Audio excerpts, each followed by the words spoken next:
Arestado po ang isang babaeng sangkot umano sa rentangay modus sa Quezon City. Ang iba pang nabiktima umano ng suspect dumulog din sa istasyon ng pulis. Balitang hatid ni James Agustin. Sa entrapment operation ng Quezon City Police District Station 9 sa Barangay UP Campus, naaresto ang 26 anyos sa babae na tumangay umano sa nirentahan niyang sasakyan. Ang sasakyan pinatutubos daw ng suspect sa may-ari nito sa halagang 200,000 pesos. Kwento na may-ari January 10 na makatransaksyon niya online ng suspect at nirenta ng SUV sa loob ng 2 araw. Pero umabot daw ng halos 1 buwan at hindi na ito naibalik. Mga ilang araw, naghihintay kami sa panibagong kontrata para makipagkita. Hindi na po nakikipagkita. Tapos yung GPS po, patay na, so nagtataka na rin kami. Kinakabahan na rin kami. Tapos hindi mo na makausap ng maayos yung nag-rent. Ang masaklap, hindi pa raw nila tapos bayaran sa bangko ang sasakyan na hanggang ngayon ay hindi pa natatagpuan.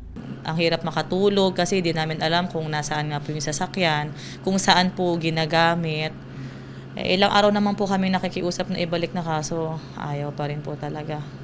Dumulog din sa police station ang iba pang nabiktima ng suspect. Sa follow-up operation, nabawi ang 2 pang tinangay na sasakyan sa tulong ng GPS. Naisanla na pala ito ng suspect. May GPS parehas po, pero ang naalisan ng GPS yung Montero. Yung Avanza po hindi naalisan. Napansin ko yung Avanza hindi naalisan ng GPS pero hindi gumagalaw. So nagtaka na ako, bakit nagre-renta nang hindi naman ginagamit? Ayon sa pulisya, bukod sa naarestong suspect, ay may 4 na iba pa siyang kasamahan sa ganitong modus na kung tawagin ay rentangay.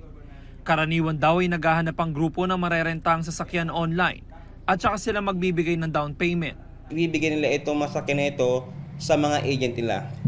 Yung mga agent nila ay maghahanap ngayon ng mga tao na ngailangan ng sasakyan. So isasanla nila itong mga sasakyan. So pag naisanla yung sasakyan, magkakaroon ng komisyon yung agent.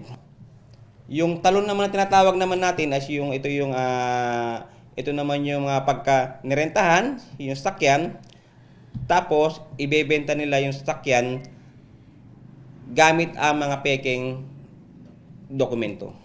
Ang grupo nag-ooperate daw sa Quezon City, Pasay, Cavite at Laguna. Nasampahan ng naarestong suspect ng reklamong robbery extortion.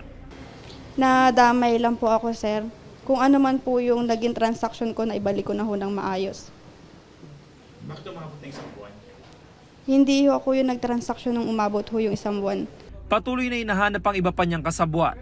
Nananawagan naman ng pulisya sa iba pang posibleng nabiktima ng grupo na makipag-ugnayan sa kanila. James Agustin, nagbabalita para sa GMA Integrated News. Kapuso, para sa mga maiinit na balita, mag-subscribe sa GMA Integrated News sa YouTube. Sa mga kapuso naman abroad, subaybayan nyo kami sa GMA Pinoy TV at sa www.gmanews.tv.